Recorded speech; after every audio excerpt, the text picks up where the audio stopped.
makofi mengi. Naomba tusimame zote tuongozwe na wimbo wa kupokea neno. Naomba tusimame katika jina la Yesu. Haleluya. Haleluya. Haleluya.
Damu itutakasa ya kondoo.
Hallelujah.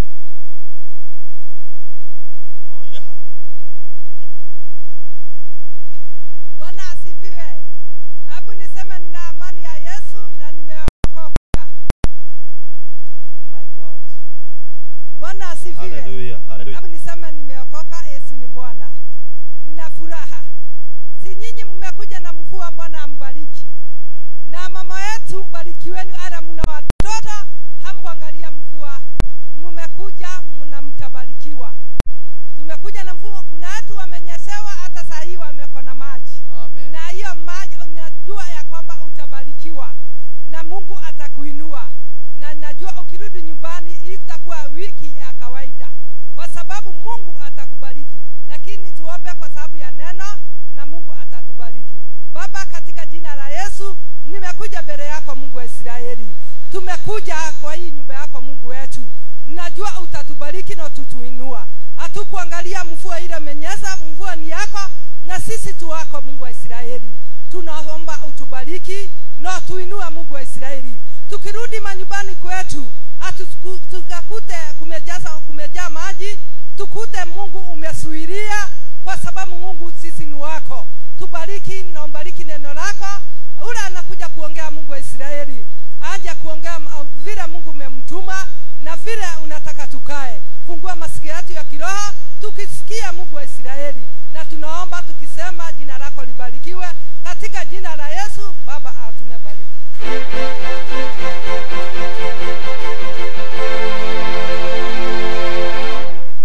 Amen. Tuongeze makofi mazuri mazuri.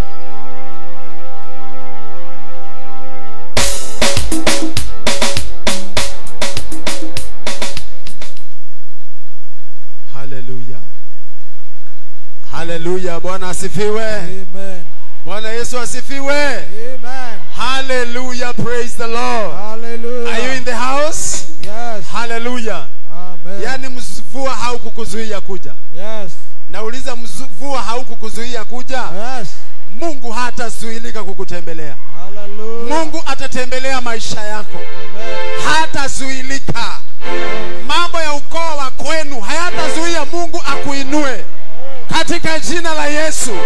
Yale mambo ulinenewa na ukaambiwa hutavuka mahali fulani, Mungu hatazuiwa na hayo maneno katika jina la Yesu, kwa sababu umekuja licha ya mvua.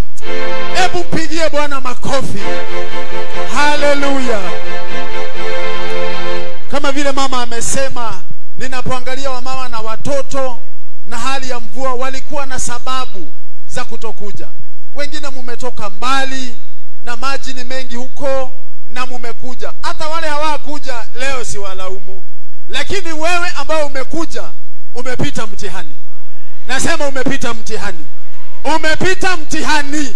Lazima Mungu abariki maisha yako katika jina la Yesu. Haleluya. Naomba tukalie viti kidogo. Kwanza nafasi hii tusalimiwe na mama Purity. Ni mama yetu hapa, tunampenda. Mpe mic haraka haraka tusalimie. Najua kuna nafasi ya wageni, lakini huyu mama si mgeni. Huyu ni mtoto wa hii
kujivunja moyo, kwa sababu si yeye alikuita.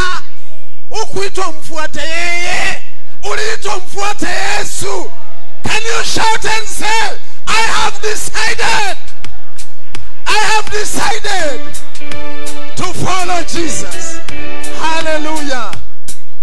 Tom Bwana asifiwe. Amen. Hallelujah. I have decided to follow Jesus. Oh, I have decided to follow Jesus.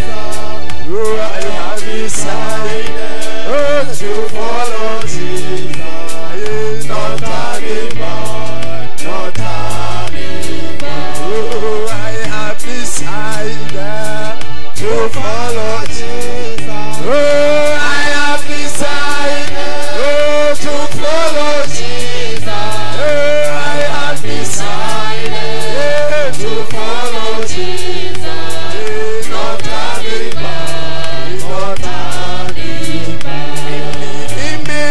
Nimeamua kumfuata Yesu. Ema, nimeamua kumfuata Yesu. Oh, nimeamua kumfuata Yesu. Mimi sitarudi nyuma, sitarudi. Sema sitarudi nyuma, sitarudi. Salaba mbele, dunia nyuma. Msalaba mbele, dunia nyuma. Msalaba mbele, dunia nyuma. Sitarudi nyuma, sitarudi. Salaba mbele, dunia nyuma.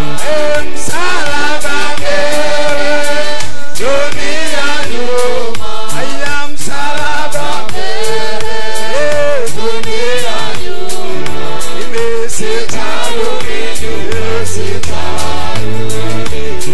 Na ndugu zangu wakiniacha, na ndugu zangu wakiniacha, na ndugu zangu wakiniacha, mimi sitarudi nyuma, sitarudi. Rafiki zangu wakiniacha, haya rafiki zangu wakiniacha, rafiki zangu wakiniacha, mimi sitarudi nyuma, sitarudi. Na mume wangu akiniacha, haya na mume wangu akiniacha, haya na mume wangu akiniacha, mimi sitarudi nyuma, sitarudi. Na mke wangu akiniacha, haya na mke wangu akiniacha, na mke wangu akiniacha, mimi sitarudi nyuma, sitarudi. Nimeamua kumfuata Yesu. Nimeamua kumfuata Yesu. Nimeamua kumfuata Yesu. Mimi sitarudi nyuma, sitarudi. Msalaba mbele, dunia nyuma. Haya, msalaba mbele, dunia nyuma. Haya, msalaba mbele, dunia nyuma. Mimi sitarudi nyuma, sitarudi. Mwinulie Bwana mikono, mwambie Bwana, nisaidie, nisaidie nikufuate, nisaidie nisikuache. Mwinulie Bwana mikono, mwambie Bwana akusaidie, mwambie Bwana akusaidie. Yes, akusaidie, usimwache. Ndiyo, mambo yote ya dunia hii yanaweza kuwa mazuri, yanaweza vutia na ni matamu, lakini mambo haya mwishowe ni machungu. Raha za dunia mwishowe ni uchungu. Kumfuata Yesu kuna uzima. Kumfuata Yesu kuna baraka zake, na ni baraka za milele, ni baraka za kimilele, na nimefanya uamuzi wa kumfuata Yesu. Uamuzi huu unaweza kuwa na gharama. Marafiki wanaweza kukuacha, hata mume wako ama mke wako anaweza ona ni ujinga akuache, lakini kama umefanya uamuzi mfuate Yesu kuanzia siku ya leo, usivunjwe moyo na watu. Hakuna mtu alikuita hapa kanisani, hakuna mtu alikuita kwa Yesu. Kuanzia leo nimeamua kumfuata Yesu. Nimeondoa macho yangu kwa wanadamu, nimeondoa macho yangu kwa vitu, ninamtazama Yesu peke yake. Yeye ndiye aliniita, yeye ndiye aliniita, na nimeamua nitamfuata yeye katika jina la Yesu. Thank you Jesus. Father, we worship you. Dear Lord, we praise you, Father. Thank you Jehovah God. Hallelujah. In Jesus name, Lord, we pray. Tunaweza mpatia Bwana makofi mengi mazuri. Alafu niulize tena. Umeachana na watu umfuate Yesu? Nauliza tena, umeachana na watu? Hapo tumefika leo, tumevunjwa moyo. Hapo tumefika leo, tumevunjwa mpaka na wakuu wetu. Lakini si hawa walituita. In fact tukifika mbinguni hata hawa watakuwa kwa line wakiomba Mungu si nianze mimi, nianze mimi. Saa nyingine wewe ndio utakuwa mbele, sababu sote tuko mbele zake, tuko sawa sawa, tutakuwa tumetoshana. Shida yetu ni moja, nani alikuita? Ni bishop alikuita? Ni yule dadako alikuita? Ni huyu alikuita? Hiyo sio reason niambia Mungu ati fulani nikienda kanisani ananiangalia vibaya. Wewe ulikuwa umeangalia wapi akikuangalia vibaya? Wewe ulikuwa umeangalia wapi akikuangalia vibaya? Ananisema sema. Wewe uliitwa usikize Yesu ama usikize kila watu wanasema? Bwana sifiwe sana. Unasema kwa sababu pia una kitu, ndio maana unasemwa. Simama imara na uache mambo mengi. Fuata Yesu, ndiye alikuita katika jina la Yesu. Amen. Pe Bwana Yesu makofi mengi mazuri. Hallelujah. Alafu sasa tukalie viti vyetu, na nashukuru sana kwa kuja kwenu licha ya mvua. Hapa pangekuwa pamejaa, lakini tunaelewa mvua ukinyesha, na sijui kwa nini, sababu kesho watu wataenda job na mvua. Kesho kama itaendelea kunyesha, watu wataenda nayo, na utasikia Sunday watu wakishuhudia, Pastor Sunday tupe watu shuhuda wale hawakuja. Amen. Utasikia wengine wakisema, wandugu na wadada, poleni, sikuweza kuja Sunday sababu kulinyesha. Na kulipofika Monday nikaona mvua inaendelea, nikasema shetani hawezi akanifunga nyumbani, nikaenda job. Na kuna neno liliguziwa na Katana hapa, na simuoni na Edi aliguzia hii. Ako wapi Katana? Katana alisema hivi, kuna kitu Katana alisema na kikastiki kwa moyo wangu, ya kwamba ati Mungu anapatikana wakati tunamhitaji na anatuokoa kwa mateso yetu. Lakini je, sisi wakati Mungu anatuhitaji tunapatikana? Hilo lilikuwa swali. Nafikiri ni maombi alikuwa anaongoza hapa, na akaguza kitu kikaniguza sana, kikabaki ndani yangu, ya kwamba sisi tunapomlilia Mungu anatuitikia, anatusaidia. Yani Mungu anapatikana wakati tunamhitaji. Akauliza, je, sisi tunapatikana wakati anatuhitaji? Hiyo ikabaki kinisumbua. Bwana tukuzwe sana.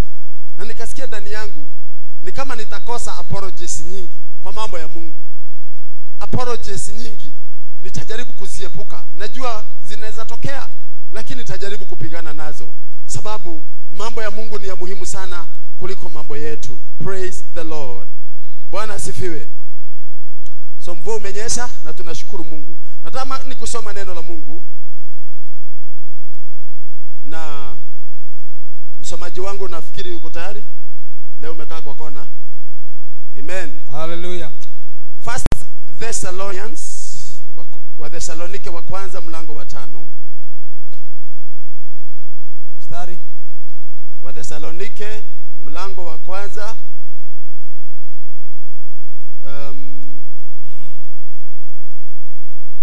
mlango wa kwanza Ati nimesema Wathesalonike mlango wa 5. Wa 5 wa kwanza 5. Wa kwanza 5 na mstari wa 20 na moja. 21 na 22 only.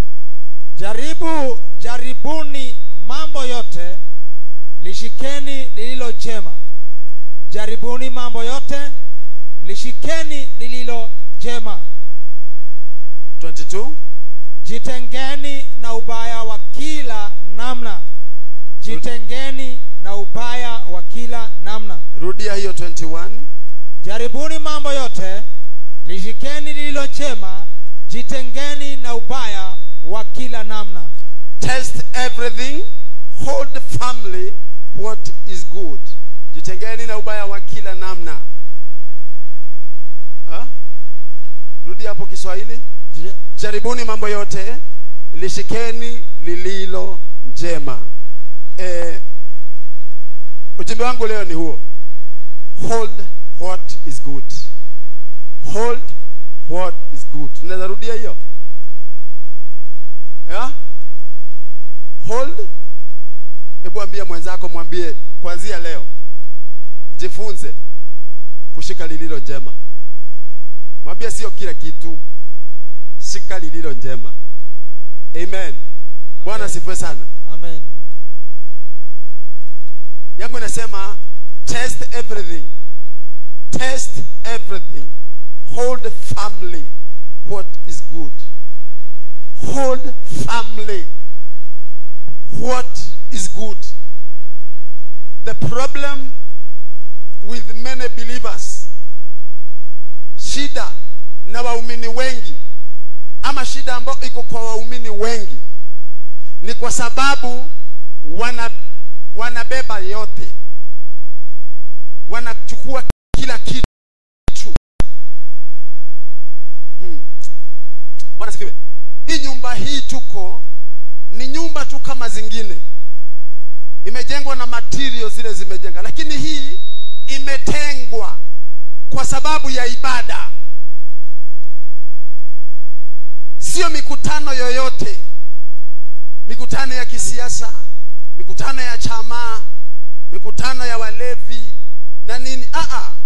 Hii jumba limetengwa, na Mungu leo ananena nasi, anatuambia jaribuni kila kitu, na mkisha jaribu kuna vitu havitapita mtihani wa kubaki mikononi mwako. Sababu maonyo ya Mungu ni haya: mkijaribu mambo yote, muyashike yaliyo mema. Na kizungu kinasema hold firmly what is good. To hold firmly ni kusema inaweza ikaponyoka. Sasa ikatalie what is good. Nilipokuwa ninapata this message, nilikuwa ninaomba Mungu, nauliza kwa nini many Christians are very weak, wameishi kwa wokovu miaka mingi na wanaendelea kuwa dhaifu katika imani. Na hili neno ndio likakuja ndani yangu ya kwamba Wakristo wanapoingia katika nyumba ya Mungu, wanapookoka huwa wanapoteza focus. Wanasahau ni nani aliyewaita. Wamsikize yeye.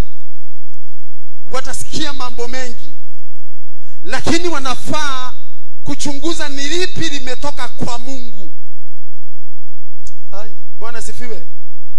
Ni kati ya mambo yale nimesikia, ni lipi limetoka kwa Mungu nibaki nalo. Sasa wanachukua kila kitu, na mahali ambapo utupwa takataka, mahali hapo ni mahali ambapo kukinyesha wakati kama huu panaoza, panatoa uvudo, panatoka wadudu. Nataka ufikirie moyo wako ambao umeamua. Bwana sifiwe sana. Kuna Wakristo aina tatu. Mkristo wa kwanza ni Mkristo ambaye anapokea kila kitu, mabaya na mazuri yote anapokea. Kwa hivyo mkikaa na yeye ataongea mchanganyiko wa mambo, kwa sababu moyo wa mtu. Hebu nisomee kitabu cha Luka mlango wa 6:45. Luke 6:45.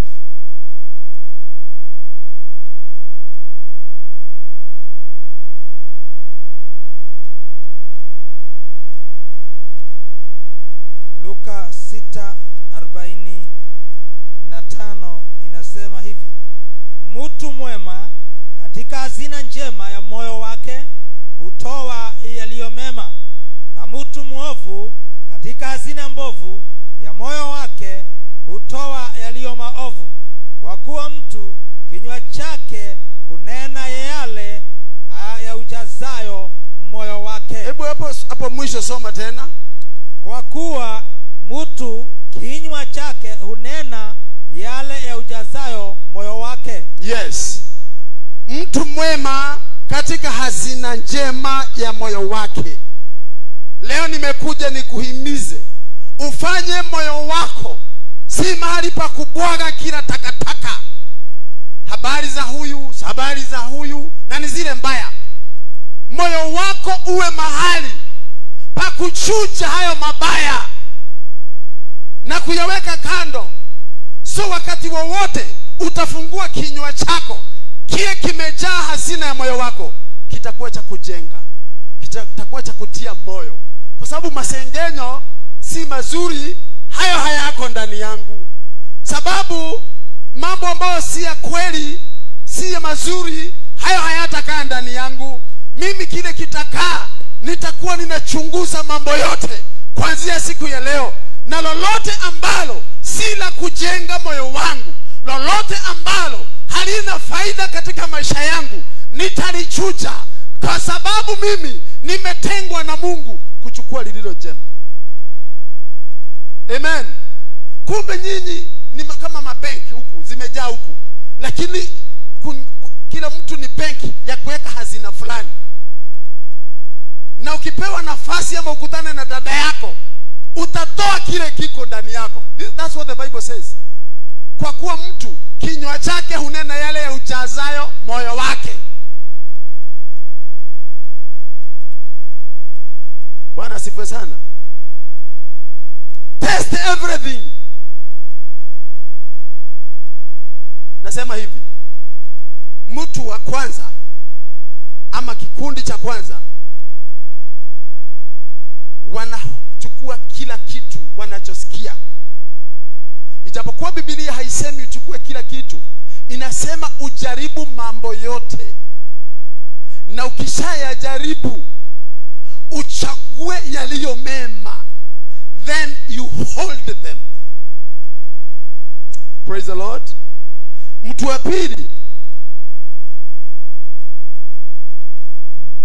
yeye huchukua yale mabaya.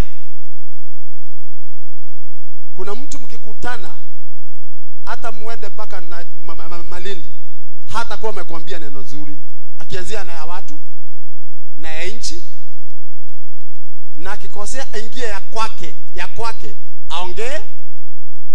Akiingia kazini aseme kazi zimeharibika. Akiingia kwa hali ya anga aseme mvua ni mbaya. Jua kama ni wakati wa jua nalo ni kiangazi. Yani yeye mkiongea mambo ya barabara anasema hizi barabara hata vile zimetengenezwa. Yani huyo mtu hakuna neno nzuri atakwambia.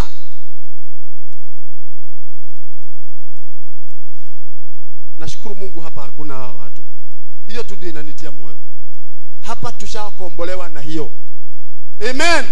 Hapa uweze kutana na mtu akwambie mambo ya mtu yale mabaya, kwa sababu huyo mtu ana mambo mabaya pia ana mema. Biblia inasema haya mabaya uachane nayo, uongee yale mema.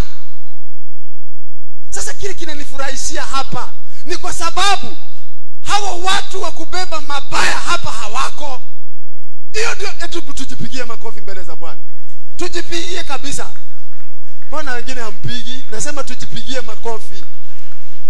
Kwa sababu hata kama ulikuweko kuanzia leo hautakuweko.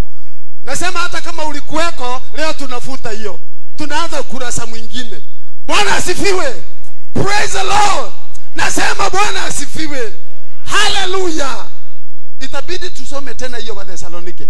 Hiyo nataka iingie ndani yetu kama na iongelewe na msumari wa inchine ikae hapo. Hallelujah. 1 Thessalonians 5:21.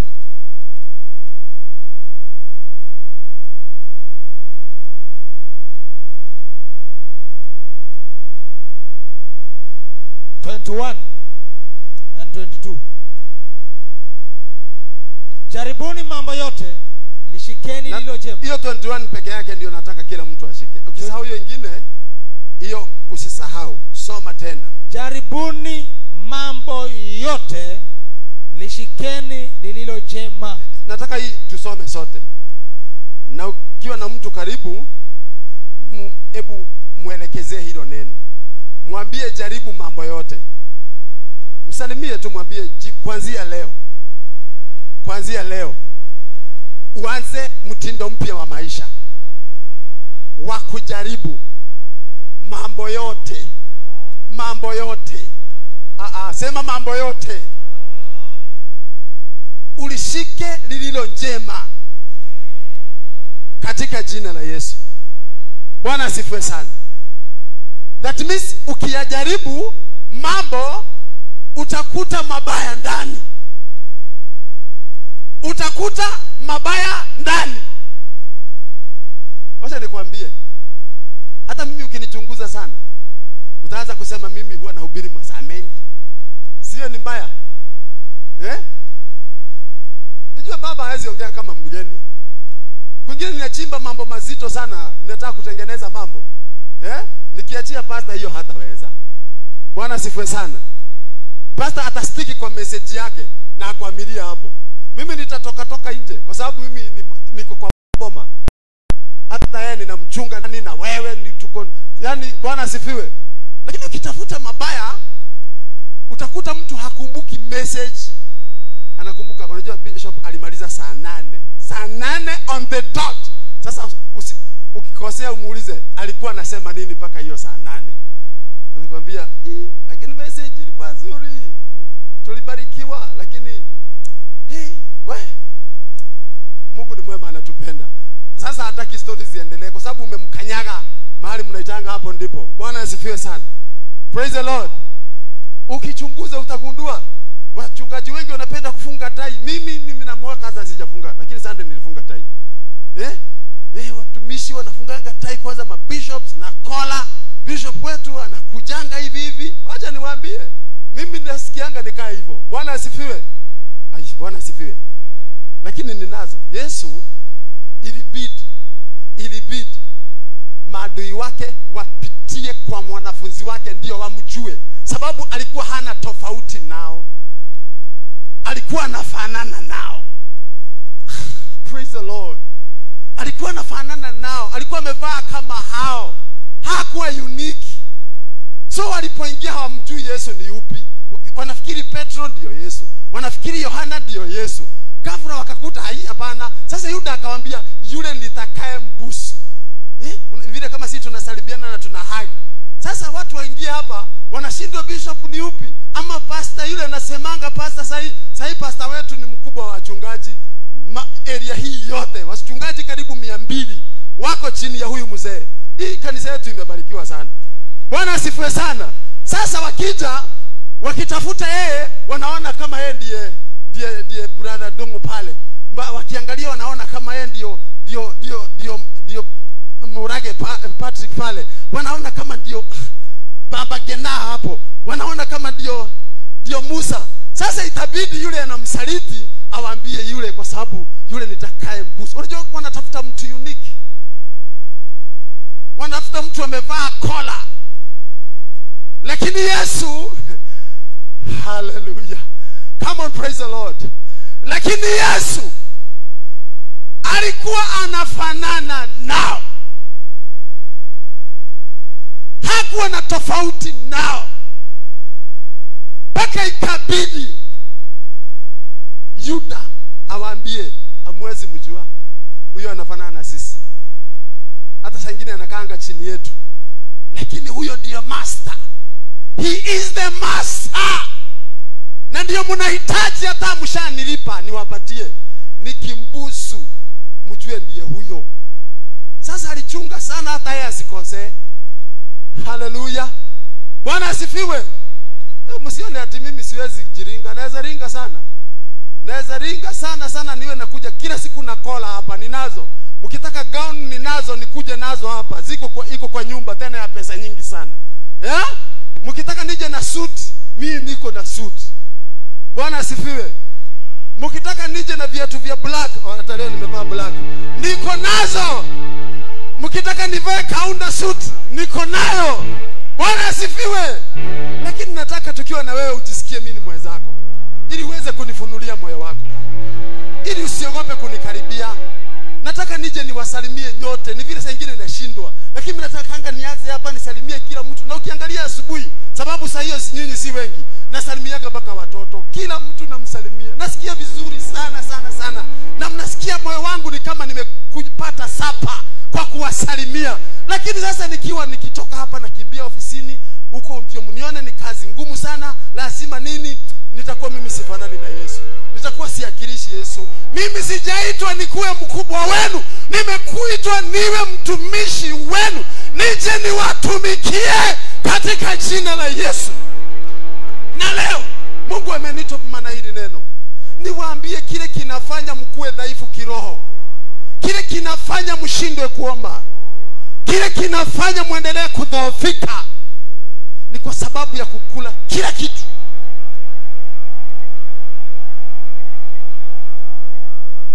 Kwa sababu ya kukula kila kitu. Bwana anasema kuanzia leo yajaribu mambo yote. Ukikuta lile mbaya, tupa, beba lililo njema. Bwana sifiwe. Praise the Lord. Ukikaa karibu na mchungaji, ukikaa karibu na deacon wetu, utagundua pia ni mwanadamu. Mimi kuna siku nilihubiri nikiwa nimelala. Nafikiri yule wewe ndio niliambia hiyo message juzi tu. Nikiwa nimelala. Na saa nyingine huwa naona kama ni mahali nilihubiri, lakini naona si mahali nilihubiri hiyo message. Lakini message ile nilikuwa nahubiri ilikuwa inaitwa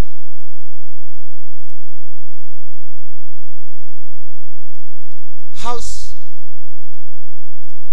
either temple ama house under construction, or a temple under construction, a temple under construction, or maybe a house under construction.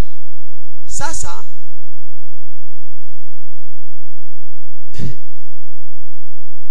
swali nilikuwa nalo ni hili: temple ni nani? Temple ni wewe. Lakini kumbe wewe uko under construction. Ni nani ana construct? Ni Mungu. Amen. Mnanisikia kweli? Hiyo si ujumbe nilihubiri, lakini kwa ndoto. Sasa nilikuwa naona nikiwaambia kwamba watu, na sikuoni kama niliwaona nyinyi, sikuwa nawaambia kina nani, lakini a temple under construction. Number one temple ni wewe. You are the temple of God. Sasa kusema you are under construction ni kumaanisha haujakamilika, lakini unaendelea Bwana sifiwe. Na sasa sisi tulikuwa tunaongea nini na Deacon Douglas pale ofisini, nikampea mfano wa hii ofisi yetu.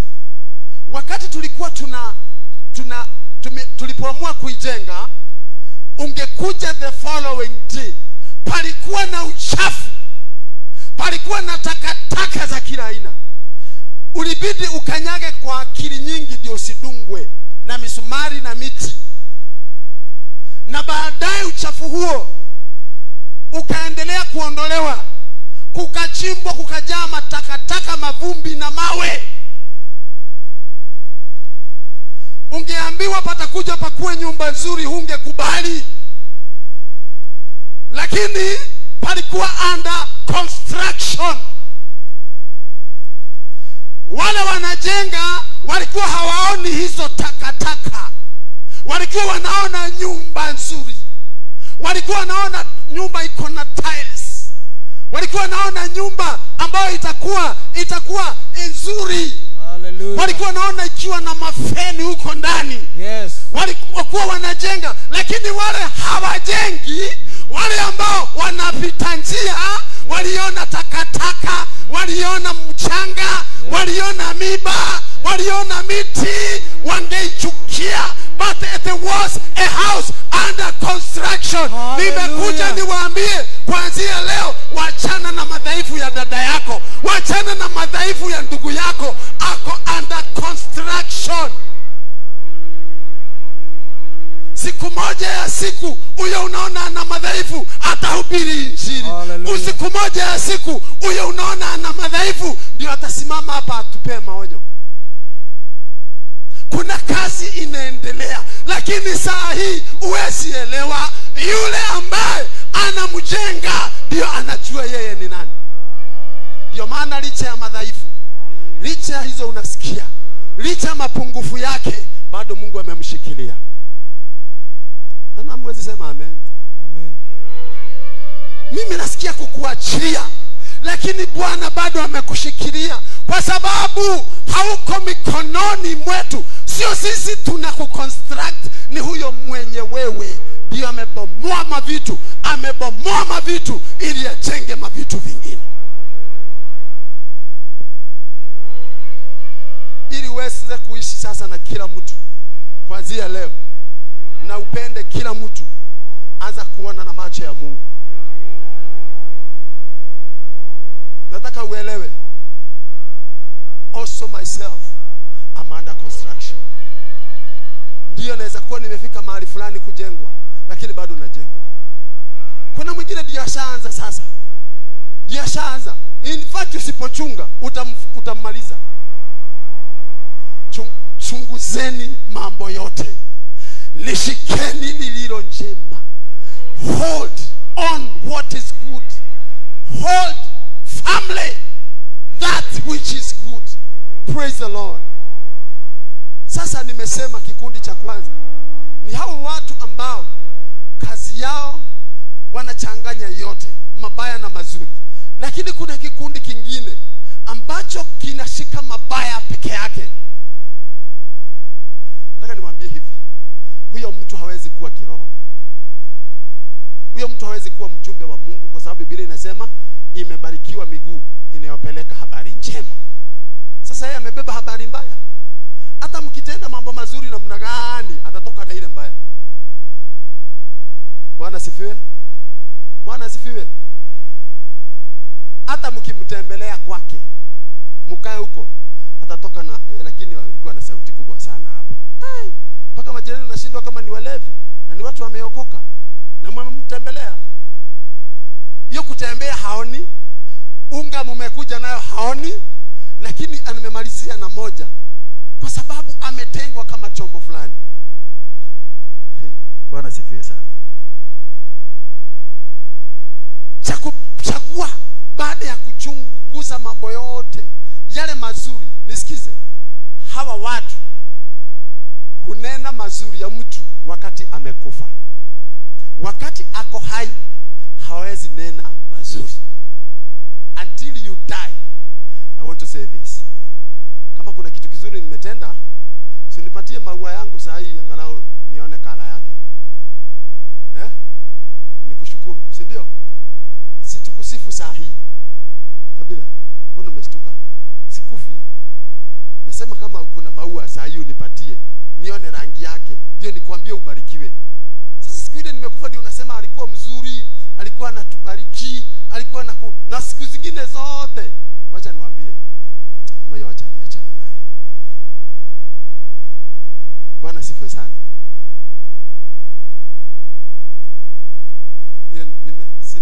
Nimesema unachunguza mambo yote alafu sasa nimesikia hiyo niachane naye. Ni kama haitawafaa. Bwana asifiwe sana. Biblia inasema mgeni maji ya neno la mgeni kama maji baridi, na nabii hasikiwi kwao. Sasa mgeni akija unasikia mna repeat that message, na mchungaji wenu amehubiria miaka yote, hujasikia mtu akirepeat that. Paka tuende kwa wenyewe ndio tuhubiri usikie wanasema walibarikiwa. Lakini mgeni akihubiri kila point inashikwa. Sio kama ni hiyo kitu kama ni sawa ama si sawa. Bwana sifiwe sana. So Bwana anataka kutuhimiza leo, you hold only what is good. Nyumba yako ni safi wa mama, lakini kusema haipatangi uchafu. Ndio ikae safi, mnafanya nini? Si ni kuondoa kile kibaya, unaacha kile kizuri. Ni kuondoa uchafu, unaacha usafi. Ni kuondoa takataka za mandizi, takataka za masamaki na mifupa ya samaki, na unaiondoa yote, unaacha nyumba yako ikiwa safi. Si Mungu kuanzia leo akusaidie kuchagua yale mazuri paka ya watu. Ikifika kuongea mabaya yao, ondoka kando yao, waondoke. Amen. Kwa sababu wewe si mjumbe wa mambo mabaya, wewe ni mjumbe wa habari njema, wewe ni mjumbe wa mambo mazuri. Na kuanzia leo mimi nimejitenga nikuwe chombo cha kuongea mambo mazuri katika jina la Yesu. Na moyo wangu utakuwa hazina, mahali pa kuweka hazina nzuri, si mahali pa kuweka hazina zozote. Benki ni mahali pa kupeleka pesa. Hebu siku moja, Bwana sifiwe, wana biashara, siku moja ununue kilo 2 upeleke benki, utaitwa wazimu. Unani wazimu kwa smart?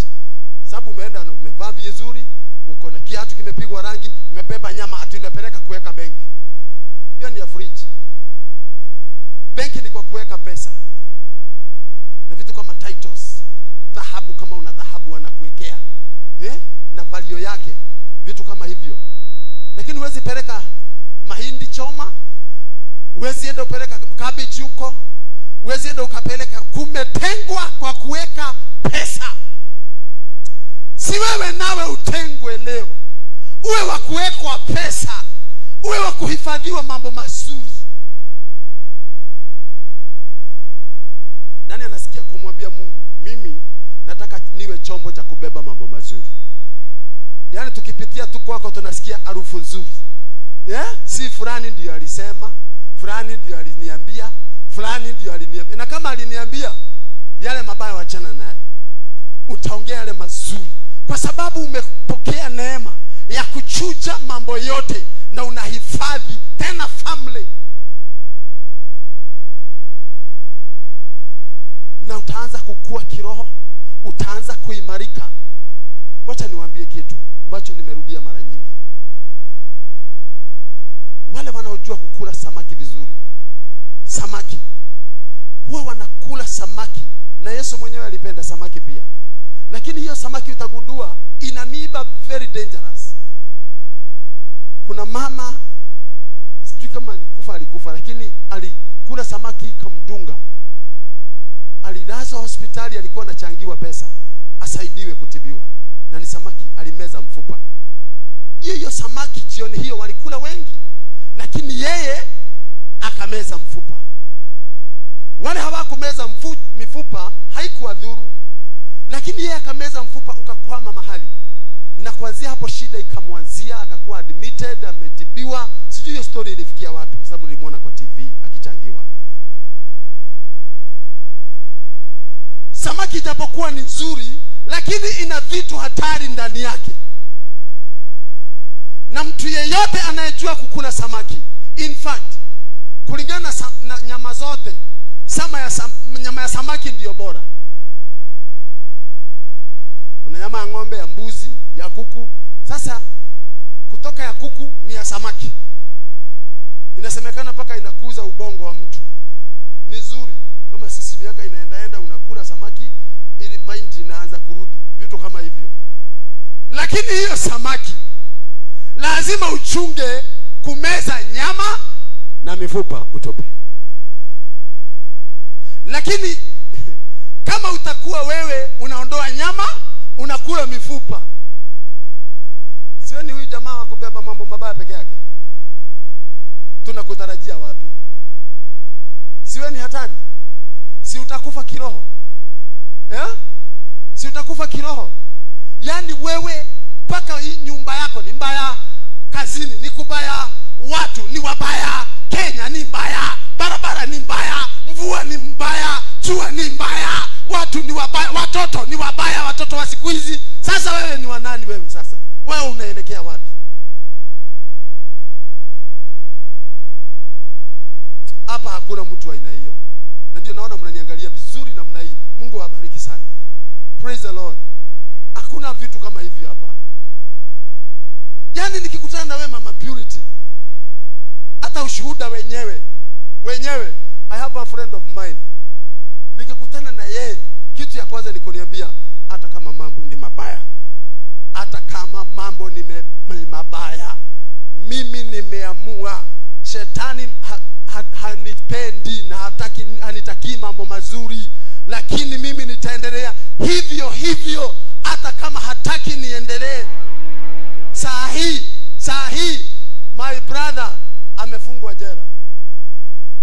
Juzi tulikuwa mazishi sijui wapi, siku hiyo nyingine, lakini hata hivyo mtumishi tuombee.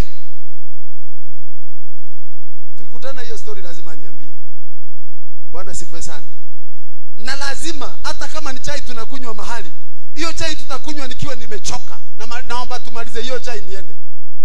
Sababu hakuna habari nzuri ataniambia. Akitoka hiyo, sasa mimi nanyamaza. Anaingia politics, ananiambia huyu Kasongo huyu. Afadhali Uhuru. Na wakati Uhuru tulikuwa na yeye, alisema Uhuru anaua watu. Ati tulichagua mtu wa home. Na sasa huyu mtu ateni wa nyumbani ndio anaua, wapeleka watu Rivayala. Sijui nini. Anasema mambo unashtuka. Haya. Sasa kumekuja mwingine. Sasa ameingiana na dunia. Sasa huyu Kasongo. Wewe Kenya ikaliki. Kenya. Sasa juzi nilisikia mmesema ati paka nyumba ya shetani imefungwa. Ati sasa Kenya,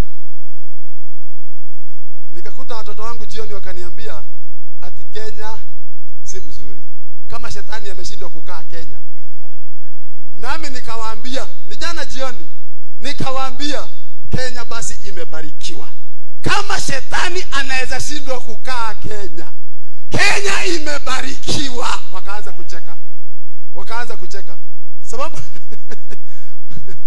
sasa wamebeba ile mbaya. Na ile mbaya ni hii. Kenya ati sijui ni jehanamu Kenya. Paka shetani ameshindwa kukaa Kenya. Amefungiwa nyumba Kenya. Paka shetani amefilisika. Nikasema mimi, oh my God. Shetani amefilisikia Kenya sio US Kenya Kwa hivyo Kenya ni nzuri. Mahali ambapo shetani anaweza filisikia. Mahali ambapo shetani anaweza shindwa kukaa. Hey, praise the Lord. Kenya imebarikiwa. Nikakataa kuingizwa hiyo sumu. Bwana sifiwe sana. Sasa ukisema ni mbaya, unasema ni mbaya, uenda wapi? Mimi nilipanda basi kutoka Nairobi. Alafu yule tuko na yeye anaanza kuniambia hii basi ni mbaya. Sasa na tuko ndani. Aniambia ni mbaya, nifanye nini? Si niitue. Mimi nikamwambia basi hii ni nzuri hii. Mimi nikakataa. Nikakataa kabisa na story zake, nikasikia sitaki. Nikaanza zingine, nikianza na penyesha zake. Namwambia basi iko sawa hii. Hii basi iko sawa.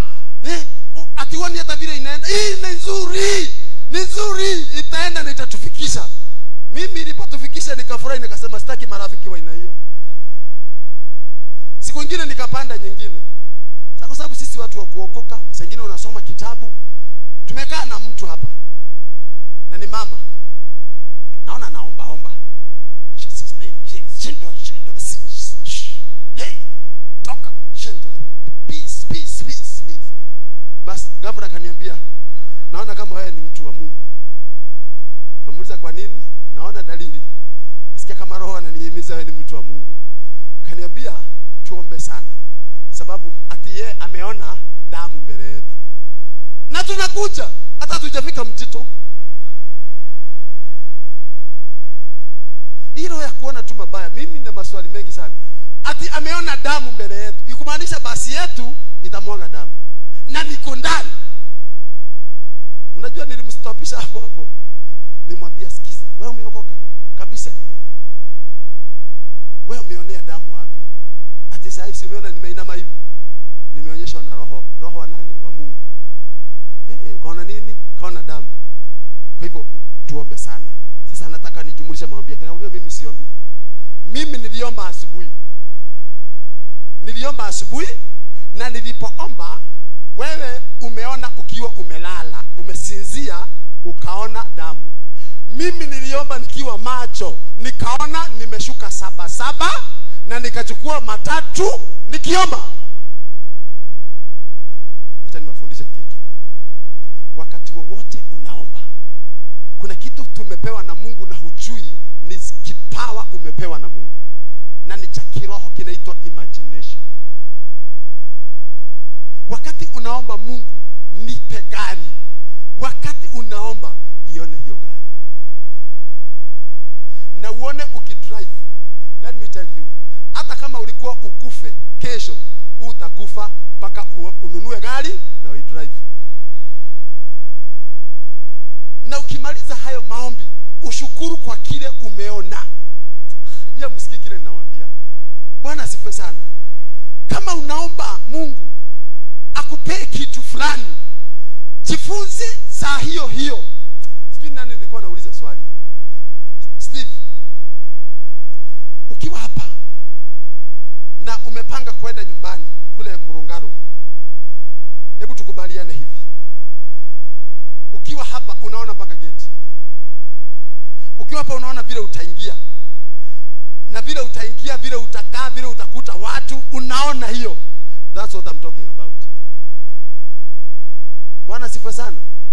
Unafaa kuona, ni kwamba unaona malaika wakikimbizana huku wakikuletea kile unataka. So ukimaliza unasema asante Bwana, kwa sababu umesema kwa neno lako ya kwamba nikiomba na nisione shaka, kile nimeomba kitakuwa changu na utanipatia. Sasa nimekiona ukinipatia, nasema ni asanti. Kuna watu wanaweza niona sina baada ya leo, lakini already mahali kiko ni changu. Nimekiona ni changu. Asante kwa kunibariki. Asante kwa kuwa mimi si maskini. Asante kwa sababu nina biashara kubwa. Asante kwa sababu umeniinua. Sio Biblia inasema muombe mkishukuru. Aiya, Bwana asifiwe. Mkiomba na kushukuru.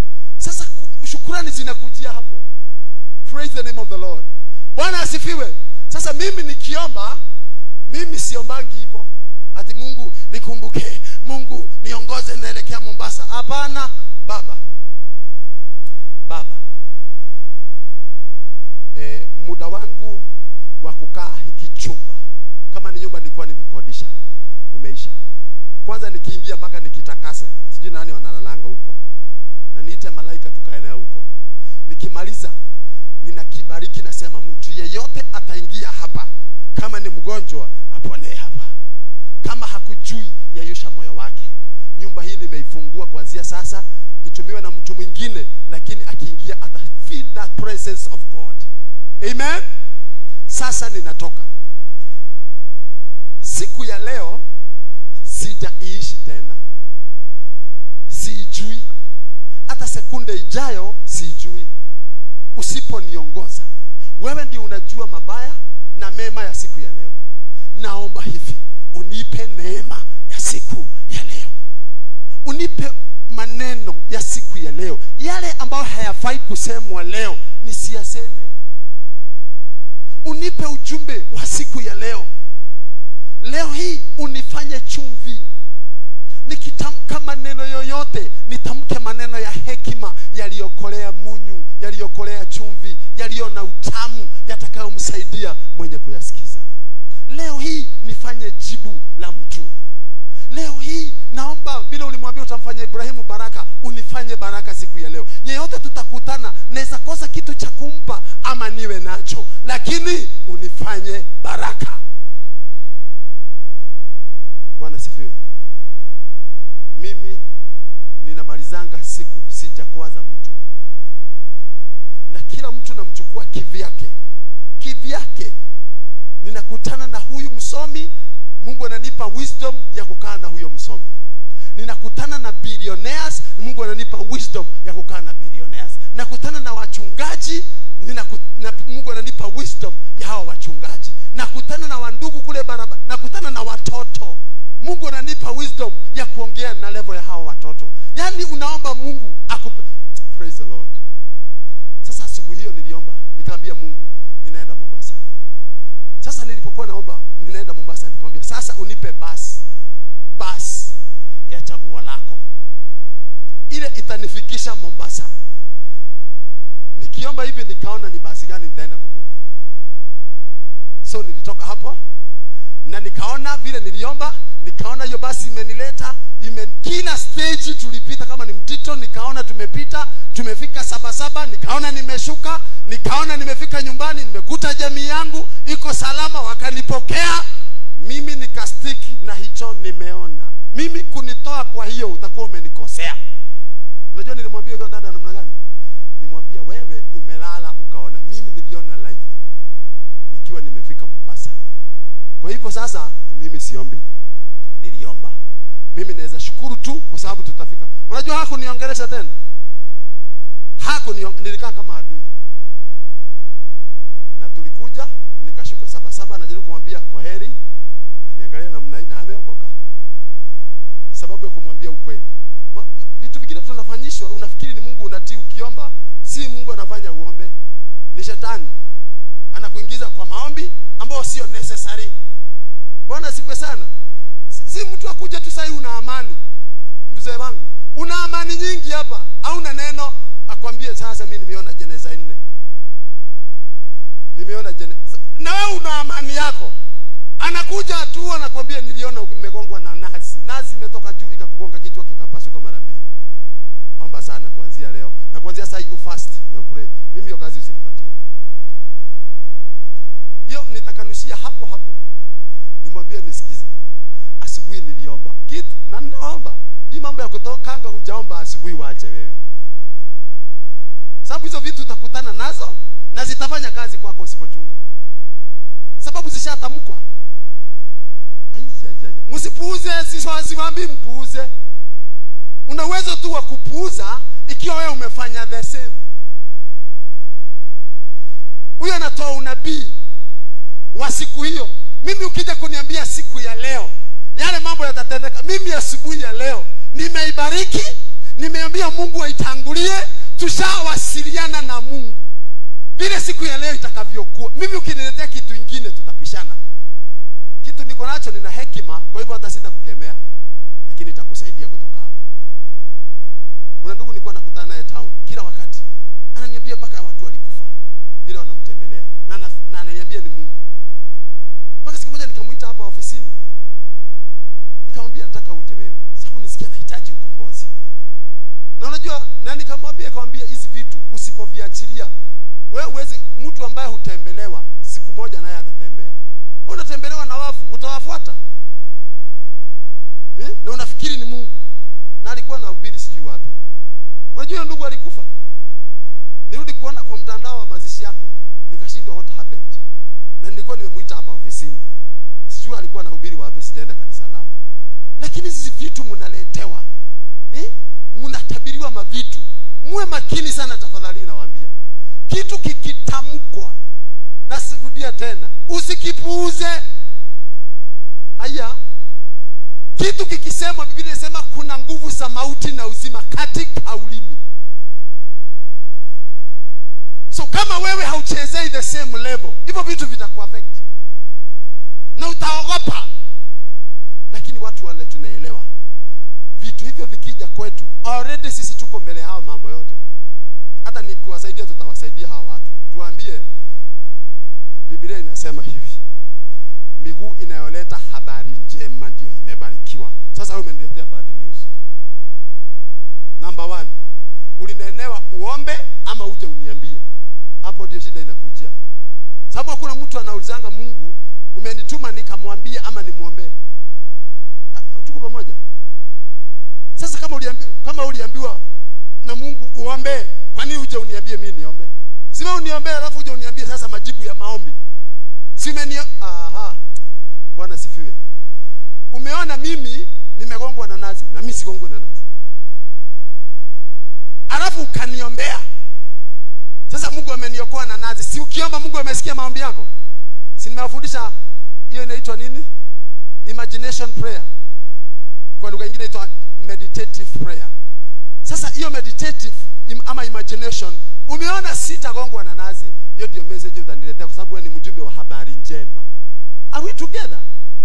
Hautaleta ile ya kwanza. Ile ya kwanza ni chakula ambacho hakijapikwa na kitazalisha minyoo. Chakula kikishapikwa, kupikwa ni kufanya nini? Kile umeona ukakiombea kimezaa good news. Ulikuwa umepangiwa jama ronat, lakini Mungu ameipangua. Haleluya. Ulikuwa umepangiwa njama, lakini baada ya kuomba Mungu ameipangua hiyo jama. Wewe sasa enda na amani na Mungu akubariki. Lakini the same message. Kuna mtu anaelewa kitu? Wewe mnaelewa kitu? Bwana sifiwe sana. Wengine mko kwa fasting saa hii. Sababu ulikujwa tu na mama moja hivi amevaa red akakwambia kikitu, na wengine wanazungukanga namna hii.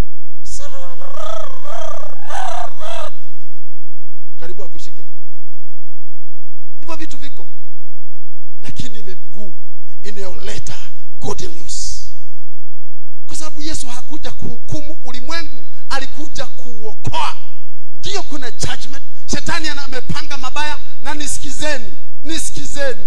Mtu kukwambia shetani anakuwazia mabaya, swali ni lini alikuwazia mazuri? Iwe leo ndio sasa amekuwazia mabaya. Kuna siku alikuwa amekuwazia vizuri mama Angare? Ati shetani anakupangia mabaya. Kuna siku ni Mungu peke yake Tom. Biblia inasema anatuwazia mema na anatupangia mambo mazuri. Kwa kuwa ninayajua mawazo niliyo nayo kwenu, si ya mabaya, ni ya kuwatendea mema, hata siku zenu za baadaye. Na hiyo tayari imetuambia the opposite side, ya kwamba shetani na yeye hutuwazia mabaya, hutupangia mabaya na kutupangia maovu ya siku zetu za baadaye. Na Mungu akiwa upande wetu, nani basi atakuwa kinyume chetu? So jumbe hizo zikija, hazitakusumbua. Zimechelewa already, unajua. Mimi kuniambia shetani anakupangia jambo mbaya mtumishi, shetani anakupangia maovu. Sasa ni lini aliniwazia mema? Ni lini alinipangia mema? Ni Mungu peke yake, na yuko upande wangu na ananiwazia mema. Nuru haipiganangi na giza. Nuru hupishwa na giza. Praise the Lord. Nuru haipiganangi na giza. Nuru hupishwa na giza. Ninaomba kuanzia siku ya leo ukae mahali pa ushindi, ukatae habari mbaya, ukuwe mtu wa habari njema. Yachuje mambo yote, yachunguze mambo yote, yashike yaliyo mema, mabaya wachana nayo katika jina la Yesu Kristo. Na kuanzia leo ukuwe chombo cha habari njema.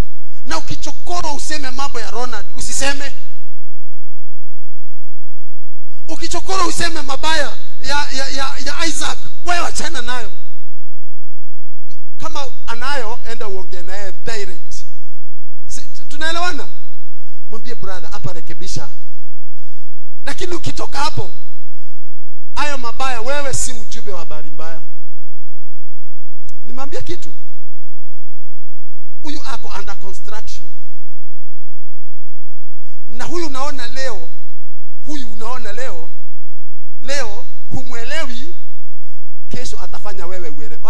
wacha yeye sasa kumuelewa, atafanya ueleweke wewe.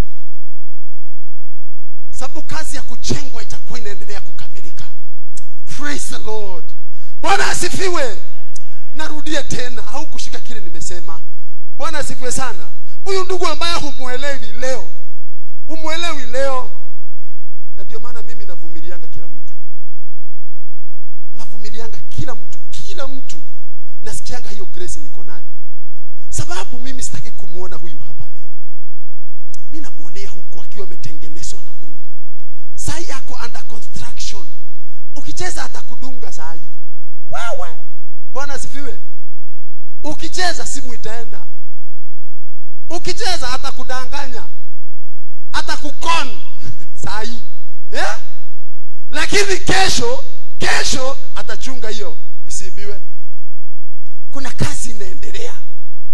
Jesus Christ. Si Mungu weke hii kitu. Rudia ile neno hapo tumalizia hapo. Na tusome tukiwa tumesimama. Hallelujah.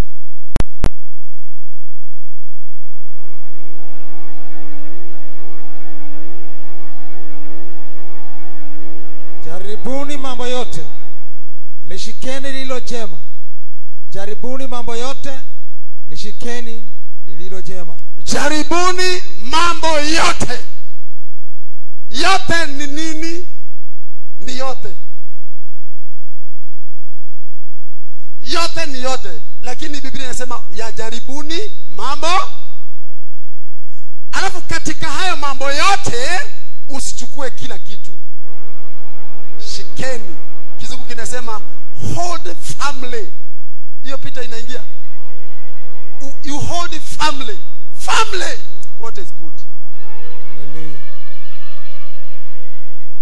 Bwana sifa sana. You hold family. What is good? Not what is evil. Not what is bad. You're not a messenger of bad news. I'm a messenger of good news. So every bad news sitaziruhusu katika moyo wangu.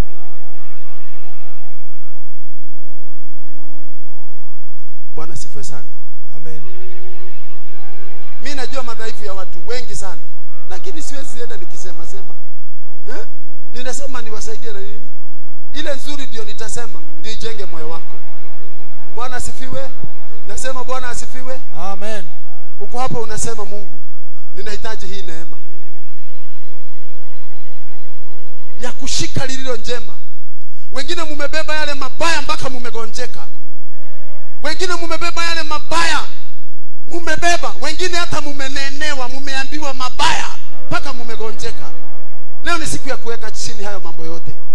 Na leo ujidedicate leo, ujitenge leo. Useme kuanzia leo, yaliyopita si ndwele, lakini ninaganga yajayo. Kuanzia leo ninakataa kutumiwa na shetani.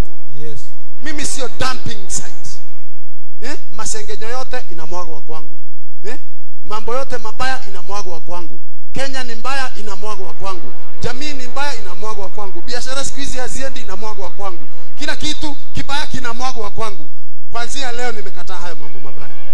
Nisikizeni. Ukijitenga kwa sababu ya mema, mlango utafunguka wa habari njema kwa maisha yako.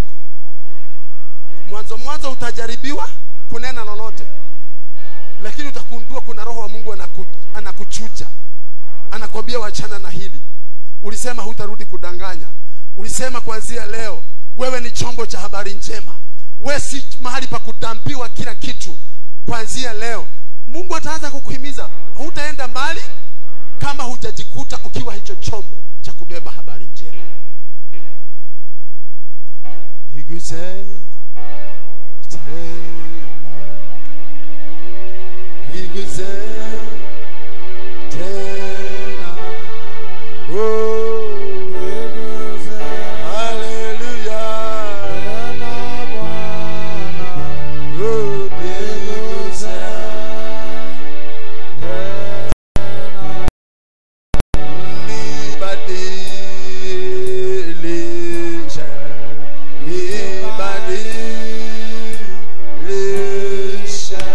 Jehovah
tena.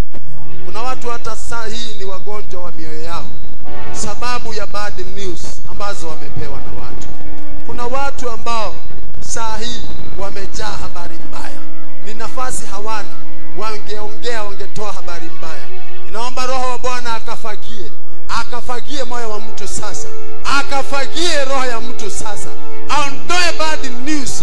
Wewe si jaa la kutupwa takataka, wewe sio jaa, wewe ni hekalu la Roho Mtakatifu, wewe ni wa kubeba mambo mazuri, wewe ni wa kujenga mioyo ya watu, wala si kugonganisha watu, wala sio kuumiza watu. Leo ni siku ya mabadiliko, leo ni siku ya Mungu kudili na mioyo yetu. Nimekuja leo na habari njema. Bwana anaponya moyo wako, moyo uliojeruhiwa Bwana anauponya leo, na leo anageuza moyo wa mtu uwe mahali pa kuweka habari njema, uwe chombo cha kubeba habari njema.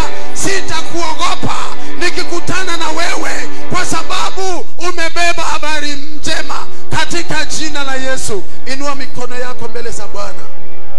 If you are serious, you can raise both of them in the name of Jesus. Kama uko serious unaweza inua yote miwili. Rudia nyuma yangu, sema katika jina la Yesu. Katika jina la Yesu. Sema kwa imani na kwa sauti na umaanishe. Sema katika jina la Yesu. Katika jina la Yesu. Naja mbele zako. Naja mbele zako. Nimekuja kuomba. Nimekuja kuomba rehema zako. Rehema zako. Kuanzia siku ya leo. Kuanzia siku ya leo. Nisikue mahali. Nisikue mahali pa kutupwa takataka. Kutupwa takataka. Na shetani. Na shetani. Na wajumbe wake. Na wajumbe wake. Kuanzia leo. Kuanzia leo. Mimi ni mahali. Mimi ni mahali pa habari njema.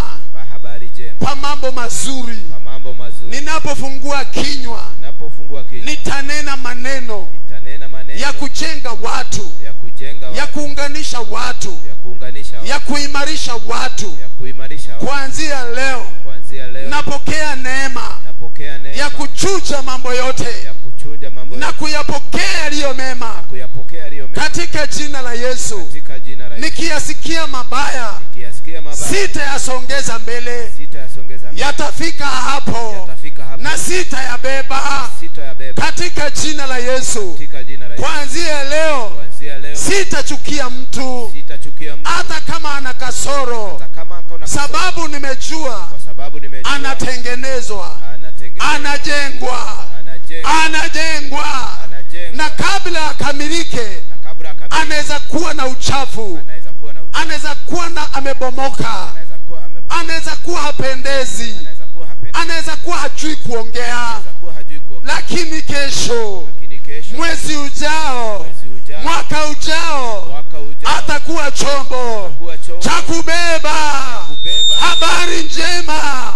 Atakuwa chombo cha baraka kwangu katika jina la Yesu.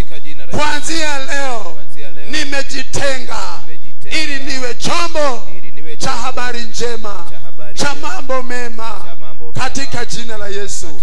Sasa napokea hekima, napokea hekima ya kuchunguza mambo yote, nibaki na yaliyo mazuri katika jina la Yesu.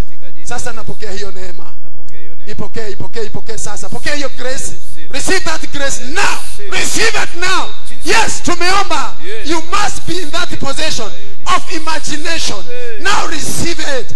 Bwana anakumwagia hiyo neema. Ndio hiyo inamwagika kwako. Naona mtu akibadilishwa. Naona mtu akibadilishwa. Naona vinywa vyenu vikinena uzima, vikijenga kanisa, vikijenga mama fulani, vikijenga kijana fulani. Ninaona Mungu akikutumia. Pokea hiyo grace. Pokea katika jina la Yesu.